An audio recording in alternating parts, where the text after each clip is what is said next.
ನನ್ನ ಬಾಸ್ ನಮ್ಮನ್ನು ಕಡ್ಡಾಯವಾಗಿ ಜೂಮ್ ಹ್ಯಾಪಿ ಅವರ್ಸ್‌ಗೆ ಸೇರಲು ಒತ್ತಾಯಿಸುತ್ತಿದ್ದರು, ಆದರೆ ನಾನು ಅದಕ್ಕಿಂತ ಕೆಟ್ಟದನ್ನು ಕಂಡುಕೊಂಡೆ. ಪದವಿ ಮುಗಿಸಿದ ನಂತರದ ನನ್ನ ಮೊದಲ ಕೆಲಸವದು. ನಾನು ಮನೆಯಿಂದಲೇ ಕೆಲಸ ಮಾಡುತ್ತಿದ್ದೆ.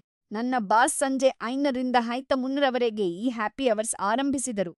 ಇವು ಕಡ್ಡಾಯವಲ್ಲ ಎಂದು ಅವರು ಹೇಳುತ್ತಿದ್ದರು, ಆದರೆ ನೀವು ಭಾಗವಹಿಸದಿದ್ದರೆ ತಂಡದ ಮೀಟಿಂಗ್‌ಗಳಲ್ಲಿ ನಿಮ್ಮ ಬಗ್ಗೆ ಚುರುಕಾದ ಟೀಕೆಗಳು ಕೇಳಿಬರುತ್ತಿದ್ದವು. ಅದು ಪಾರ್ಟಿ ಆಗಿರಲಿಲ್ಲ, ಅದು ಕೇವಲ ವೈನ್ ಜೊತೆಗಿನ ಕೆಲಸದ ಮೀಟಿಂಗ್ ಅಷ್ಟೇ. ತಂಡದಲ್ಲಿ ಎಲ್ಲರಿಗಿಂತ ನಾನು 15 ವರ್ಷ ಕಿರಿಯವಳು. ನನಗೆ ಮಕ್ಕಳಿಲ್ಲ ಮತ್ತು ನಾನು ಮದ್ಯಪಾನ ಮಾಡುವುದಿಲ್ಲ. ಅವರು ಪ್ರಾಡಕ್ಟ್ ಮ್ಯಾನೇಜ್ಮೆಂಟ್ ಮತ್ತು ಪೇರೆಂಟಿಂಗ್ ಬಗ್ಗೆ ಮಾತನಾಡುತ್ತಿದ್ದರೆ ನಾನು ನನ್ನ ಬೆಡ್‌ರೂಮ್‌ನಲ್ಲಿ ಸಂಪೂರ್ಣ ಮೌನವಾಗಿ ಕುಳಿತಿದ್ದೆ. ಕೊನೆಗೆ ನಾನು ಒಂದು ವಿಷಯವನ್ನು ಪರೀಕ್ಷಿಸಲು ನಿರ್ಧರಿಸಿದೆ. ನಾನು ಸುಮ್ಮನೆ ಹೋಗುವುದನ್ನು ನಿಲ್ಲಿಸಿದೆ, ಯಾವುದೇ ನೆಪವಿಲ್ಲದೆ, ಯಾವುದೇ ಉತ್ತರ ನೀಡದೆ. ಮತ್ತು ನಿಮಗೆ ಗೊತ್ತಾ, ಯಾರೂ ಅದನ್ನು ಗಮನಿಸಲೇ ಇಲ್ಲ. ನಾನು ಎಲ್ಲಿದ್ದೇನೆ ಎಂದು ಯಾರೂ ಕೇಳಲಿಲ್ಲ, ಯಾರೂ ತಲೆಕೆಡಿಸಿಕೊಳ್ಳಲಿಲ್ಲ.